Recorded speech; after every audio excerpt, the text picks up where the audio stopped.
Hi guys, hello.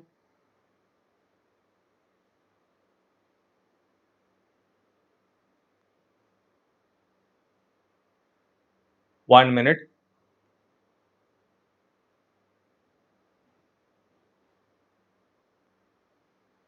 Okay, wonderful, wonderful.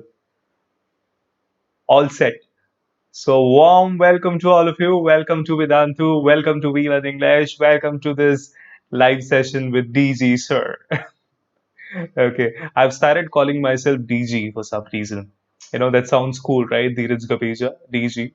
Anyway, so welcome to Vedantu. Welcome to We Learn English, all of you. I hope all of you are doing great. Glad to see all of you here. So hi Anushka. Hi Shekhar. Then Nitya, Legans, Harshita, then Rohini. Okay, so I hope all of you are doing great. Yeah, awesome, amazing, mind blowing, great, great, great. Okay, guys, I have a question for all of you. The question is, what would you call a person? What would you call a person who's kind of amazing at something? Okay, for example, there is some person who's amazing at some particular thing. So I can say that particular person is dash in that thing. Can you think of some thing? Can you think of some modern word for it? So for example, I'm a dash at English. Okay, acumen. Can you think of a word? Now, can you think of a word that starts with P? Can you think of a word that starts with P to be really, really good at something? The meaning would be to be kind of good at something. Okay, Sunithan says perfect. Okay, I've got this word. I thought of this word, and I really like this word to be a pro. How about this word, pro? Like you guys are pro at maybe singing. Some of you are pro at singing. Some of you are pro at dancing. Okay, for example, I'm pro. I feel I'm a pro at English and human psychology. So to be a pro, it feels amazing to be a pro. So with this feeling of being a pro, being a professional, I've got this amazing pro news for all of you. Check this out here. So I've got this link for you guys, which is Vedantu Pro subscription. Yes, you guessed it correct. The Pro subscription here. So you simply click on this link. The link is also mentioned in the description box. It's also mentioned in the description box below there. So if you see, it's vdnt.in/YT Pro. That's YouTube Pro. So that's Vedantu's Pro subscription. So what do we have in the subscription? If you once you go on this link, you can enroll for the Pro subscription. Look at the steps here. The first step is you select your grade. We have all the grades right from grade 1 to 12. Select the grade that you are in. The second step is select your target. Now, what is this target? Target is the board that you are in, CBSE, ICSE, or state board. Third step would be to click on subscription, okay, to get the subscription. Now, before you click on this option to get subscription, all the benefits are highlighted on that page. Okay, I'll show you the benefits as well. So it looks like this. These are the options available. As I told you, we have all 12 grades here. So if you are from any grade between 1 to 8, if you're from a grade between 1 to 8, these are the options available. 1 month subscription, 3 month subscription, 6 month subscription as well. And I would advise you to go for the 6 month subscription because there you save 48%. That's amazing saving, yeah. So Vedantu is trying we at Vedantu we are trying our best that your education is not affected at all during these challenging times. Look at the discount you get. Usually the price is 9,999. There is approximately 10,000. So there is a coupon code. If you use my coupon code, yeah, use this coupon code, yeah, that is DG Pro. My coupon code sounds as cool as we are. That's DG Pro, DG Pro, DG Pro. You can sing it if you want. So use this coupon code DG Pro, get this discount of 1,500 rupees, and finally you just pay 8,499 rupees. Isn't that amazing? And if you're in grade 9th or 10th, if you're in 9th or 10th standard, 9th or 10th grade. Again, the best subscription to go for is a 6-month subscription. Yes, you have an option of 1 month, 3 months, but the best would be 6 months. There you save 40%, flat 40% saving there. You see, usually the price is 11,499. So if you use my coupon code DG Pro, you get this amazing discount of almost 1725. So that's 1,725 rupees. And the total net payable amount, the total price that you will pay, would be just 9,774. That's amazing saving. All right. So for 6 months here, look at the benefits that we have. So what does this pro service offer? Look at the pro service that it offers. It gives you access to all the live classes. Wow, all the live classes by India's best master teachers of Vedantu. So each master teacher of Vedantu is amazing in their own way. So you have access to all the live classes. And of course, in a live class, which looks very much like this, this is just an example. So this is a wonderful Way platform where we have we call this Way platform on Vedantu, which is whiteboard audio visual. So we have used this technology. You get personalized attention in class. You get full recordings available on the class, full recordings of the classes along with the notes, assignments, tests, and much more. And look at how it looks here. It's all structured. It's all organized. So when you learn on YouTube or any other platform, I'm not saying the learning is not happening, but what is missing is the flexibility part. What is missing when we learn on YouTube or other sources is the flexibility is not there, number one. Second, it's not organized. So when you enroll with this pro subscription, you have this, you'll be given this structured long-term batch. So you'll be a part of this long-term batch, which will be in sync with your curriculum. So it will look something like this. Look at the layout. Okay, you cannot read the text maybe. Yes, you cannot read the text, but then the layout looks like this. This will have details of your lectures, your sessions, timetable, everything.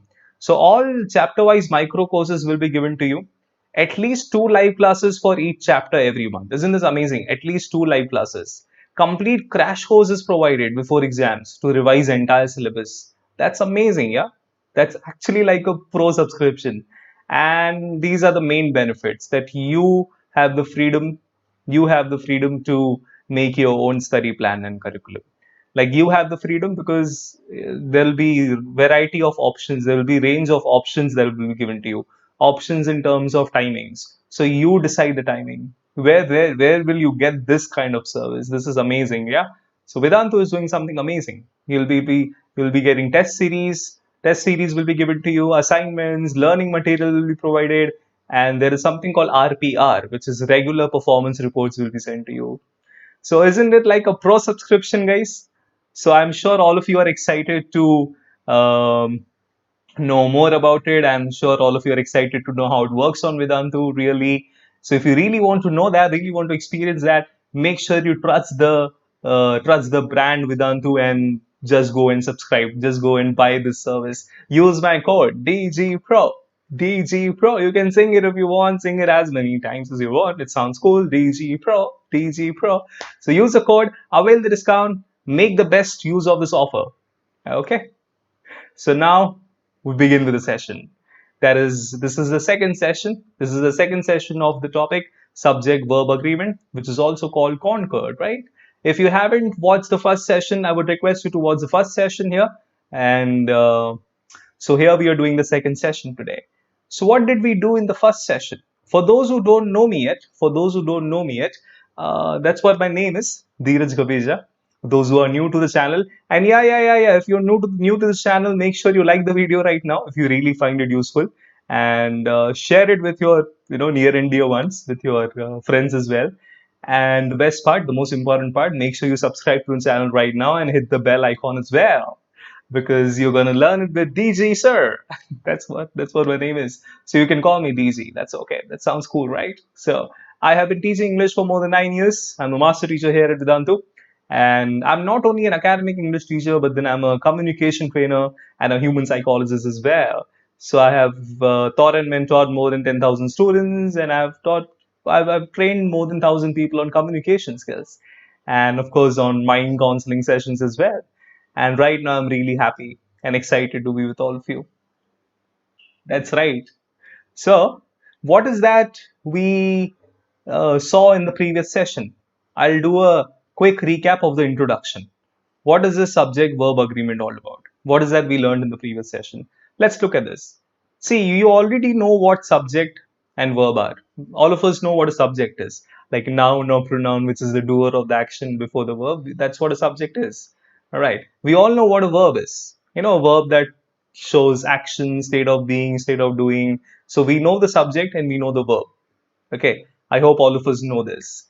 In case you don't, you can check out my video on parts of speech, and I've explained what verb is, and I've also explained what subject and object is in introduction to parts of speech. Okay, go and check it out if you are not, if you want detailed explanation of verb and subject.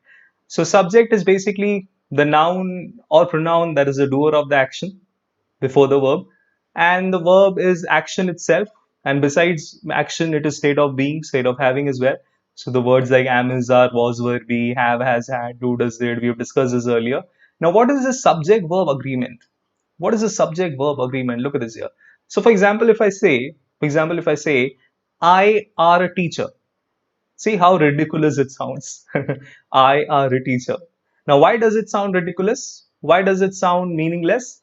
Or why does it sound incorrect? Because the subject I did not agree with the verb. So I cannot say I are a teacher. I'll say I am a teacher. Okay. Similarly, if I say children, children is sweet. Children is sweet people. Children is sweet people. That's again incorrect, right? Because this the subject children is plural. So I have to use a plural verb, right? So children are sweet people, right? So little children, all of you are sweet people there. So children are. That's what subject verb agreement is. It means that the subject and a verb in a sentence should agree. It should agree or should match. Otherwise, the sentence just does not sound right. Now we have seen the rules already, all the rules that we saw, and it must agree in both number as well as person. Okay, so the subject and verb agreement should happen in number as well as person. So when I say number, that means singular and plural. So singular subject takes a singular verb, plural subject takes a plural verb. That's in number, and in person also. You know, we had seen the first person pronoun, second person pronoun, third person pronoun. So I say I am a teacher, you are a teacher, we are teachers, they are teachers. You know, that's how the verb changes according to the subject. So it agrees in two ways here. Yeah. So this was the, look at this here. This was the last slide. This was the last slide of the previous session. Okay. We had discussed 14 rules basically. We had discussed 14 rules in the previous session. This was the last rule that we had discussed. Because we had more than 20 rules, so I have divided the session in two parts. In the first part, we did this pair nouns. Like, I'll do a quick recap of this. And for all of these rules, if you have missed the first session, guys, if you have really missed the first session of it, go and make sure you watch the video so that you understand the topic much better. Okay, anyway, I've done a recap of the introduction. So I hope this is all clear. Okay, chalo. Let's look at this here. Perfect. So pair nouns, as we say, the word itself makes it very clear. Nouns which are used like a pair always. Trousers, two legs, trousers like a pair. Glasses, of course, for both the eyes. Scissors, of course, with two blades, a pair of blades. It has pair of blades here. So they will always take a plural verb. You know, they're always plural in form and take a plural verb.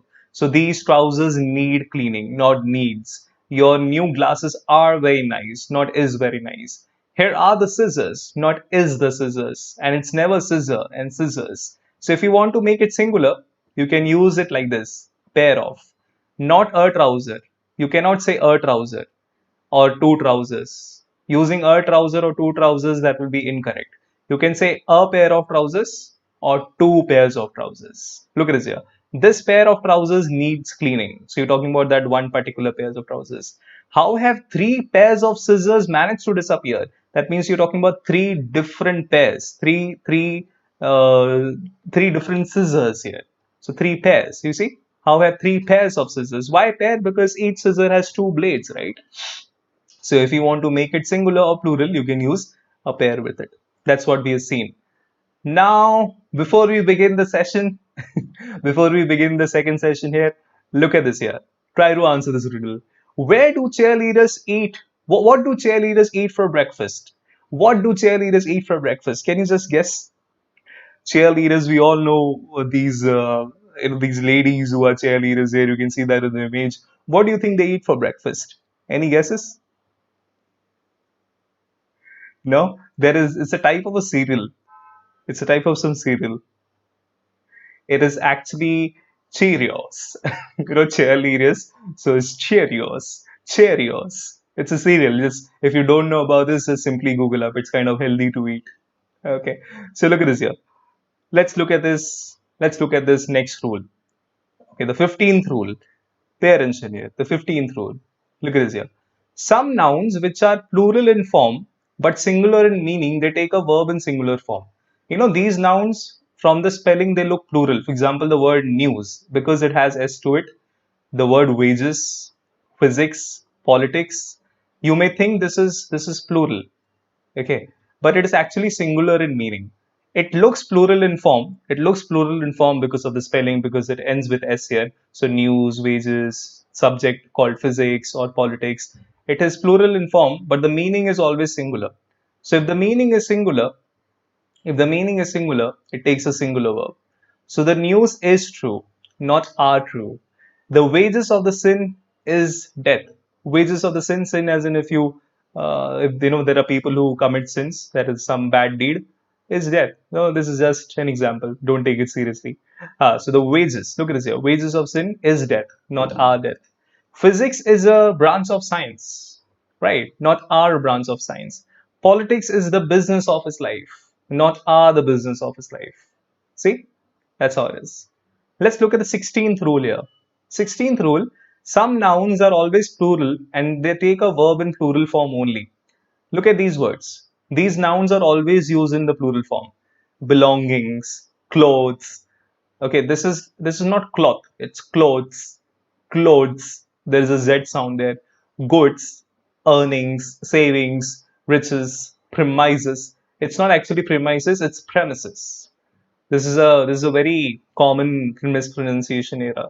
So if you pronounce it premises, that's actually wrong pronunciation. It's premises. Premises. You can pronounce it with me. Premises. Stairs.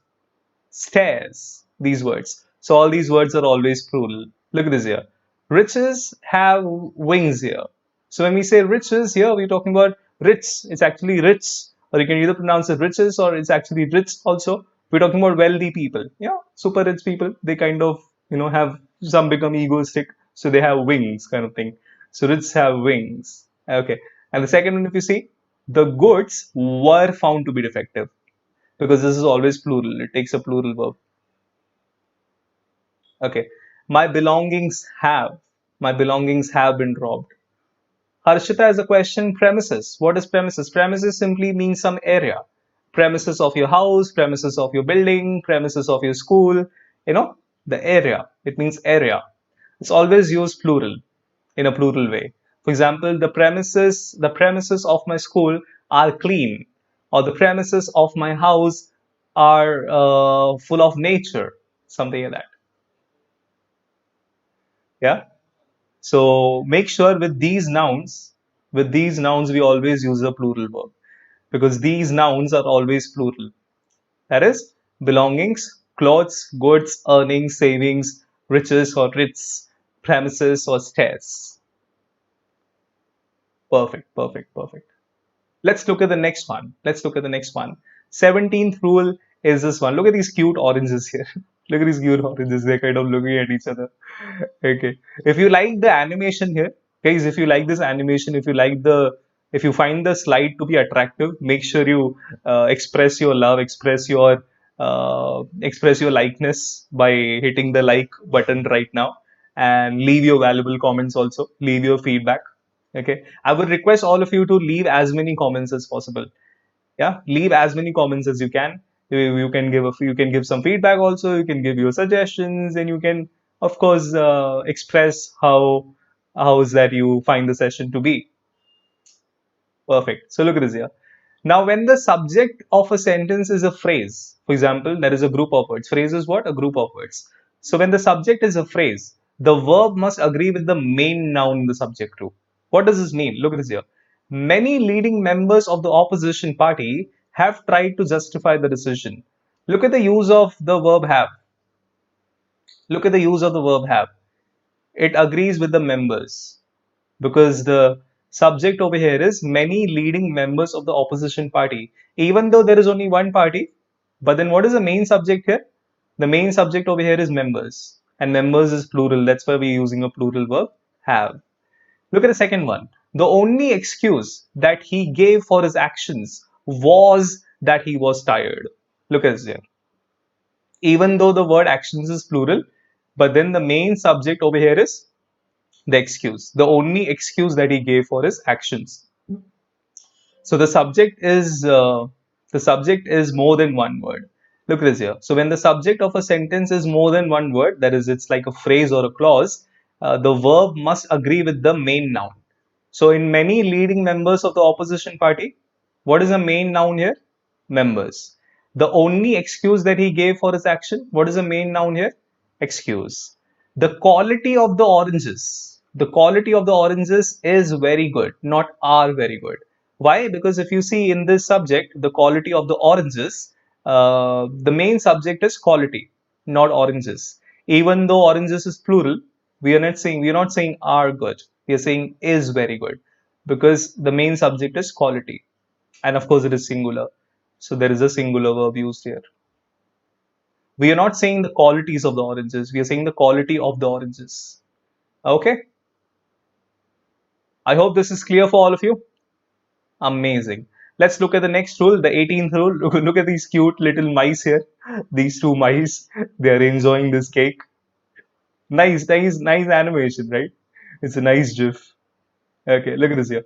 So when a plural noun is placed with a real singular subject, that is one or each, with the help of this preposition of, the verb must be singular and not plural. So in such cases, a plural verb is often wrongly used. For example, when I say one of, each of, either of, neither of, the verb must always be in singular form. By the way, I want to give you a little extra information here, something off the topic, but that will be very useful. If you look at the pronunciation of the word of, it's a preposition, right? Of. So it is just one syllabic. It does not have the F sound. You will be a little surprised to know the word of, it is not pronounced with the F sound. It's pronounced with the V sound. It's pronounced of. It's actually pronounced of. Using F sound for of is wrong pronunciation. But then OFF is pronounced with the F sound. OFF is pronounced with the F sound, but then the OF with just one F, it is just with the V sound. Of. It's pronounced of. You can check this. You can check this on internet later. You simply type pronunciation of OF on Google. Okay, pronunciation of OF. So look at this here. So one of the boys was ill, not were. Because if you see in this subject, one of the boys, the main subject over here is one. Okay, even though the word boys is plural, but I'm using a singular verb, that is was. So one of the boys was ill, not were ill. Each of the girls is clever. Look at this here. Each of the girls is clever, not are clever, because the word each is used. Either of the books is stolen.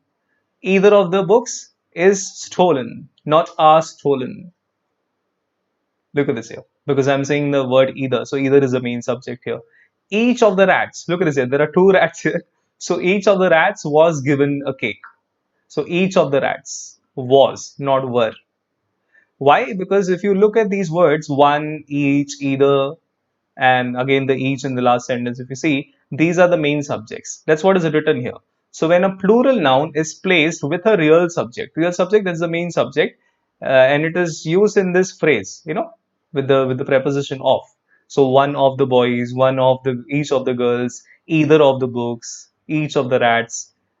In this one of the boys, the main subject is one. One of the girls, the main subject is each. Either of the books, the main subject is either, and they're always singular. Okay, and they're always singular. That's why the verb is singular. Perfect. Let's look at the 19th one here. Look at this here, 19th one. When we use not only but also, the sentence construction with not only but also, the verb agrees with the nearest phrase, the nearest word. Look at this here. Not only George, it should actually be the nearest subject.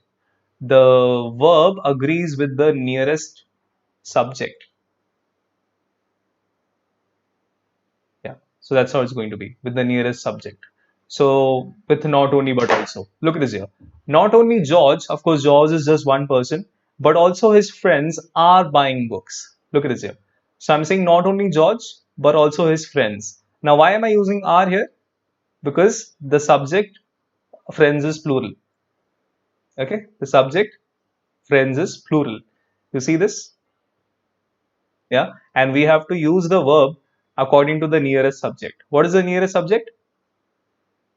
What is the nearest subject? You see, friends. Okay, now look at the second one. Not only the kids, but also the parents are watching the TV. Not only the kids, but also the parents are watching the TV. So over here, kids is also plural, parents is also plural. Look at this cute, nice family. So not only the parents, not only the kids, but also the parents are watching the TV. Because again, the parents is plural. I'm using the verb according to the nearest subject. Awesome, awesome, awesome. Yeah. So I would request Lalu Prasad to please, have decency in the chat. I'm sure you are an amazing person, and I'm sure you are a wonderful learner here. So make sure we maintain this positivity on the chat. Okay. So Lalu is an amazing champion here. So Lalu, I'm sure you are a wonderful person. So let's be a wonderful team here. Let's be a wonderful team of learners. All right. Okay. Guys, welcome Lalu. Okay, welcome Mr. Lalu here, and make him a part of your amazing group. So Lalu, you're welcome, and I'm sure you will be as positive as you can be, as amazing as you can be. Okay, yeah. Thank you, Lalu. Wonderful, wonderful. So all of us are team of champions, right? Amazing. Chalo, theek hai. Let's look at the next rule. But before we see the next rule, look at this riddle, guys. Look at this fun riddle, all of you. How does the ocean say hi? Can you think about this? How does the ocean say hi? Hello. How does the ocean say hi? Hey, thank you so much, Mahfouz. The best teaching is possible because of the best audience here. Yeah. So, how do you think the ocean can say hi? Yeah, if you see who has answered this, yeah, whatever has answered this. The ID is yeah, whatever. Would like to know your name. It waves, right? It waves. Perfect, perfect. You see, yeah, of course it waves.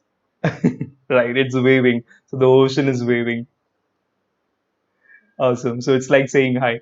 That was a fun riddle. Anyway, let's look at the next rule. The indefinite pronoun one, the indefinite pronoun one should be used throughout. For example, when you're using the word one as an indefinite pronoun, we should always use it throughout the sentence. Look at this here. One cannot be too careful about what one says, not he or she. This is a very common error. You begin with one cannot be too careful about what one says. Don't change it to he or she. One should be careful of one's duties, not his or her duties. So if you begin your sentence with this indefinite pronoun one, why is it called indefinite pronoun? Because you're not being specific to anyone. You're not talking about somebody specific. So that's indefinite. Like to talk about, it's just unspecific. You're not being specific. You're talking about somebody in general. One cannot be too careful about what one says, not he or she says. One should be careful of one's duties, not his or her duties. Mhm. Yeah, indefinite pronoun. Why this word? Why the pronoun one is called indefinite pronoun? Because it doesn't give you a clear idea whom we are talking about. For example, if I say one should be careful, so one should be careful. You're talking about people in general. You're talking about just a human being in general. That's why it is called indefinite. So look at this. Look at this. The way this thief is running away. It's a funny gif here. Okay, let's look at the next rule here. I guess we have 2 to 3 more to go. So when we use many a or many an before a noun, so many a, many an before a noun is singular in form and the verb is usually singular. So if I say many admirers or if I say many an admirer praised him, admirer is somebody who admires you. A person who admires you is your admirer or admirer. Admirer is also okay. You pronounce it admirer, that's also okay. So it's actually usually pronounced as admirer. So person who admires you, like appreciates you. So many an admirer praised him, not praise him. Okay, you see, the verb is singular. Many a rose is not are. Many a rose because you're saying a rose. So if you want to use many a or many an formation before a noun, okay, so make sure the verb is always singular. Like many an admirer or many an admirer just means many admirers. Many a rose again just means many roses. Okay, perfect. Let's look at the second last rule. So this is the second last one. If a phrase or a clause is your subject, it takes a singular verb. If there is a phrase, that is a group of words without any finite verb, or if it's a clause, a group of words with only one finite verb, if that is your subject, it again takes a singular verb. It again takes a singular verb. Look at this here. That he is honest is known to me. So over here, the subject is the whole clause. That he is honest. Okay, this is the subject. That he is honest. So I cannot say are known to me, is known to me, because this whole clause is the subject. That he is honest. So the fact that he is honest is known to me. This is a very famous saying, to err is human and to forgive is divine, right? So to err, that is to make mistakes. It's very human to make mistakes. Of course, we human beings can be mistaken any point of time. So to err is like a phrase. To err is used as a phrase. That's why we're saying to err is human, not are human. So if a phrase or a clause is your subject, the verb is singular. Okay. Then this is the last one, guys. Finally, the last rule. We have reached to the last rule here. Look at the last rule now. So when we're talking about, when we use these pronouns, anybody, everybody, anyone, everyone, each, the pronoun of the masculine or the feminine gender, it is used according to the context. So if the gender is not clear, whether it is masculine or feminine, it is used according to the context. According to the context, matlab, the way it is given in the example. Look at this here. I shall help each of the girls in her studies, because of course we're talking about girls here. So it is a feminine gender, her studies. Each of the boys will do her duty. I of course cannot use her here. So of course I'll say his duty, because in the first sentence girls is given very clear. And in the second sentence, if you see boys as a subject is used, so of course this is clear. But what when the gender is not determined? When you do not know which gender you're talking about. Okay, so when the gender is not determined, we use the pronoun of the masculine gender.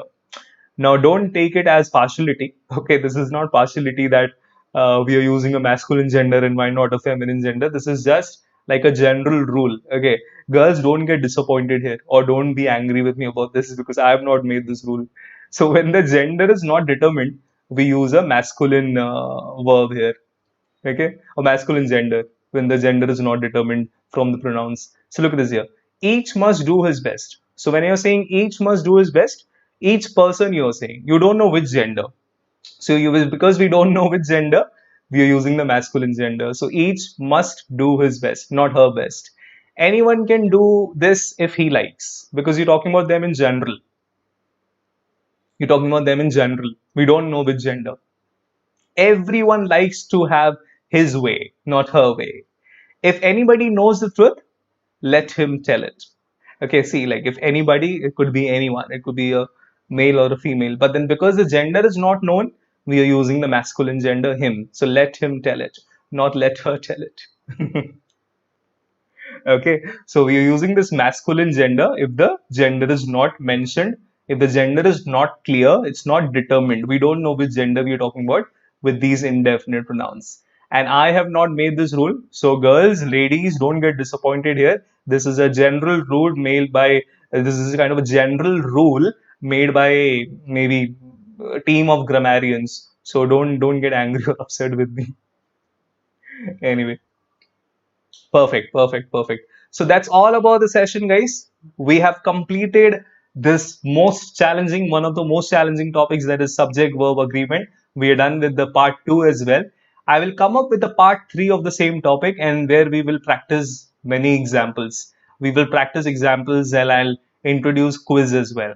So in this third session of the same topic, we are going to have examples, we are going to solve quiz, we will have live interaction so that we become a pro on this topic. Okay, so if you really want to be a pro in this topic and the pro in all the subjects, make sure you enroll for the Vedantu Pro subscription. Okay, so that's it. We're done with the session. We'll see you all in the next session now. We'll see you all in the next session. Okay, it was amazing being with all of you. And do not miss tomorrow's video. So tomorrow's video will be premiered because it's a Sunday. So I'm going to premiere a video on letter writing. Okay, that's going to be a first ever writing skill topic on this channel. So if you are confused about formal letter, informal letter, do check it out tomorrow. And if you haven't subscribed to the channel, make sure you subscribe right now. Share this, keep sharing the videos with other people, with your near and dear ones, and ask them to subscribe as well. All right, so this is DG Sir signing off. Take care. Until next time. Bye bye.